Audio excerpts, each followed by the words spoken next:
নমস্কার, ঘরোয়া রান্নায় সবাইকে স্বাগত। আজ আমি আপনাদের সাথে দুর্দান্ত স্বাদের কাতলা মাছের একটি রেসিপি শেয়ার করব। দেখে নেওয়া যাক রেসিপি। কাতলা মাছ ধুয়ে পরিষ্কার করে নিয়েছি। দিয়ে দেবো পরিমাণ মতো নুন, হলুদ গুঁড়ো। এবার মাছগুলো নুন হলুদ গুঁড়ো দিয়ে মেখে নেব ভালো করে। মাছ নুন হলুদ গুঁড়ো মাখানো হয়ে গেছে। কড়াইতে পরিমাণ মতন সর্ষের তেল দিয়ে দিয়েছি। তেল গরম হয়ে গেছে, মাছগুলোকে ছেড়ে দেবো তেলের মধ্যে।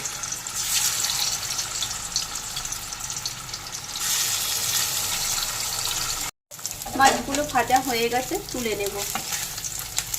এবার ওই তেলেই শুকনো লঙ্কা ফোড়ন দিয়ে দিলাম। দেব জিরে,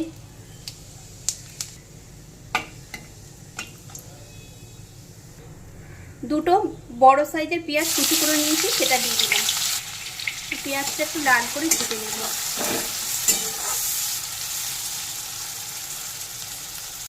এবার কিছুটা জল দিয়ে দেবো। পেঁয়াজ ভাজা হয়ে গেছে।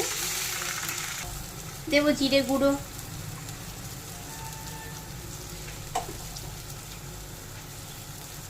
লঙ্কার গুঁড়ো, ঝালটা যেটা স্বাদ মতন দেবেন।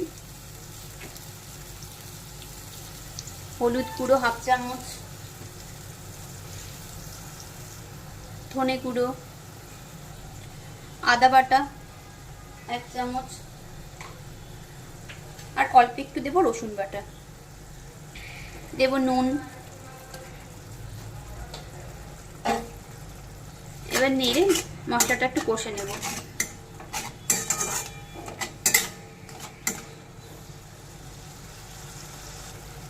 দু 3 মিনিট মতন ঢেকে রেখে দেব। ঢাকা খুলে নেব। মশলা থেকে তেল ছেড়ে দিয়েছে, মশলা কষানো হয়ে গেছে। এবার দিয়ে দেব টমেটো টুকরো করে কেটে রেখেছিলাম সেটা। টমেটো দিয়ে একটু নেড়ে নেব।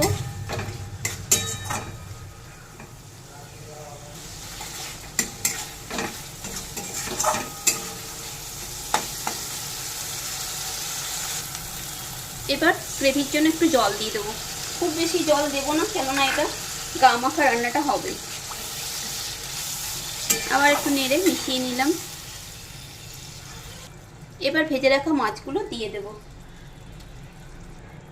ঝোলের মধ্যে মাছগুলোকে একটু ডুবিয়ে দেব খুন্তি দিয়ে।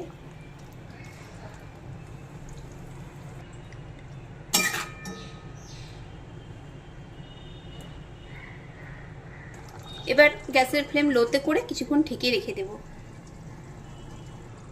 রেসিপি দেখে ভালো লাগলে লাইক, কমেন্ট, শেয়ার অবশ্যই করবেন। আর নতুন বন্ধু হলে বন্ধু হয়ে পাশে থাকার অনুরোধ রইল। ঢাকা খুলে নিয়েছি, রান্নাটা আমার কমপ্লিট। এবার গ্যাসের ফ্লেম অফ করে কিছুক্ষণ ঢেকে রেখে দেব, তারপর পরে আবার পরিবেশন করে দেখাবো। প্লেটে সার্ভ করে নিয়েছি দুর্দান্ত স্বাদের কাতলা মাছের এই রেসিপি। আপনারা এই রেসিপিটা অবশ্যই ট্রাই করবেন। আশা করছি আপনাদের ভালো লাগবে। খুব শীঘ্রই দেখা হবে নতুন কোনো ভিডিওতে। সবাই ভালো থাকবেন।